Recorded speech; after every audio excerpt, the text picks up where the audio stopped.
Greetings, everyone. It's your spiritual cockney here today, and I know it's been a while since I've done my last video, so I thought it's time we call up. So today, I like to combine the elements of mindfulness and driving. And you'll be thinking to yourself, odd mixture, Gary, and you think, well, how is that relevant to mindfulness driving? It's get in your car, you go where you got to go, and that's it, really, isn't it? Yes and no, um, because when you're driving, there's so much going on. It's quite a skill to look ahead, observe all those little different hazards that are coming your way, watching your speed, making sure you're in control of the car. And what happens is you almost go into like a program. You go into what I call autopilot. And how many of us who do drive, or even as a passenger, get in a car, go to where you're going, and someone will say, "Oh, how was that journey for you?" And you literally can't remember. It just goes out your mind because you become, okay, automated. You're not mindful. And there are times when it will pay you to be mindful. And recently, I've been thinking back to my old uncle who taught me how to drive. Now, I took driving lessons and I wasn't the greatest at it, to be honest with you, but failed my first one. Because I was putting the test when I shouldn't have been. When I look back, there's no way I was ready. But the driving school decided to give it a go, and in many ways, I'm glad I didn't pass because I would have been a menace. And I think many of us who do pass for that first few months find ourselves being a little bit, oh, everything's a bit of a mad rush, isn't it? But my uncle taught me this very useful skill for driving, and it's relevant to me now just as much as it was then. And I've been getting myself back into that. And that is to almost give yourself a little commentary when you're driving along. And it is a skill that you learn from the advanced drivers. So imagine, let's give an example. So you get in your car. So you could say to yourself, switch ignition on, seat belt on, handbrake off, look ahead. And you probably do this in a slightly different order. I am kind of like just saying as it comes to my head. But you'd be looking ahead and maybe seeing how many cars there's already pedestrians about to walk out. Is it safe to move away? Release the brake, put the accelerator, I'll drive an automatic, and just ease yourself forward, keeping your speed down, looking around for hazards. Is there any, what's the road doing? Is it straight? Is it go to the bend to the right? What signs are there? You might drive along and see a sign that says keep left, for example. Come to a junction. You just tell yourself, coming to a junction now, watch speed, check, apply the brake, slow right down, look left, right, like a green cross road kind of thing.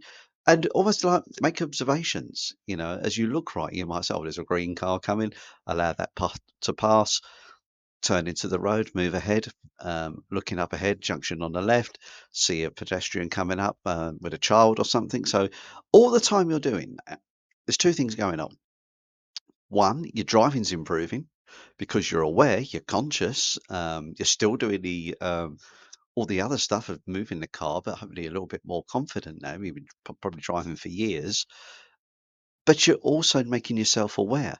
Would you have been aware of that child if you wasn't giving that commentary? You might have been, but doing that just emphasizes. And secondly, you're being mindful. You're being mindful of your surroundings. You're being mindful of the space around you and what's behind you. So like checking your mirrors, for example, you see a white van behind you coming at speed. You think, just observations, checking your mirrors and all this, and I can prove it to you that your mind can easily wander. I remember once I was going somewhere and I was meeting a very important person, and I just drove straight past them. You drove straight past them. Why was that? And when they caught up with me, I soon found out that wasn't such a good idea. But there was that reason why I didn't notice them. And that is quite simple because I was in autopilot mode. Autopilot mode, which is, it works. I mean, I like to think, touch wood, that um, I am a pretty safe driver, um, but autopilot comes in and that will decrease your awareness. It will do that because you are literally thinking like, oh, drive, drive, drive. But if I was mindful, I would have been aware. I would have said, "Ah, there is said person on the left-hand side," and give them a lift. These are the little things we can be aware of. Now, you're not going to see everything. Things will pass you by because obviously when you're driving, it's all happening rather fast. You might think, oh, 30 mile an hour is not quick. Believe you me, there's a lot of things going on in that time, and you travel a lot of distance in a short space of time if you're not aware. So obviously, the higher the speed, the less chance you have of observing. But it is a skill, and it really does help you to be aware of those things. But it's so easy to slip into autopilot mode. It's almost like you had to make a conscious decision when you're driving to sort of like say, okay, give yourself a commentary of what's going on. And obviously, if you go on a long drive, then it becomes harder to maintain that focus, especially if you're on something like a motorway or a long fast road where it's straight and there's not much happening.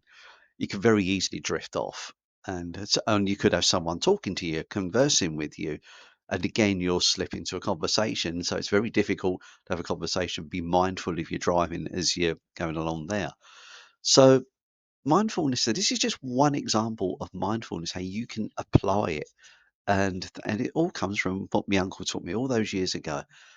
That's driving, but you can also apply it to your everyday life. Let's imagine you go out for a walk somewhere rather than just kind of like just bombing along at pace, which some people will tell me that I do that sometimes. I don't hang about, but you can still go at pace. But look around you, sort of said, "Oh, there's a lovely green field. There's an oak tree there. There's been. I wonder how long that oak tree's been there. And is there a cat sitting there?" Okay, some of this may sound mundane. It might be a little bit tedious for some, but the point is you're engaging your mind, you're engaging your awareness, and that's important as opposed to just marching, bomb, bomb, bomb, robot mode, as I call it. And you're not being aware. That's another one. The sort of walk. It could be like even just sitting in your room, looking around your room right now, and being aware what's in the room. And the more you apply this, the more things you can do with that. So me, I'm a Reiki healer. If I'm mindful, I can be kind of like tuning into someone's energy and just saying, feel what does their energy feel like? It kind of like builds from there. You could apply this quite a simple method, really, when you think about it, to almost anything.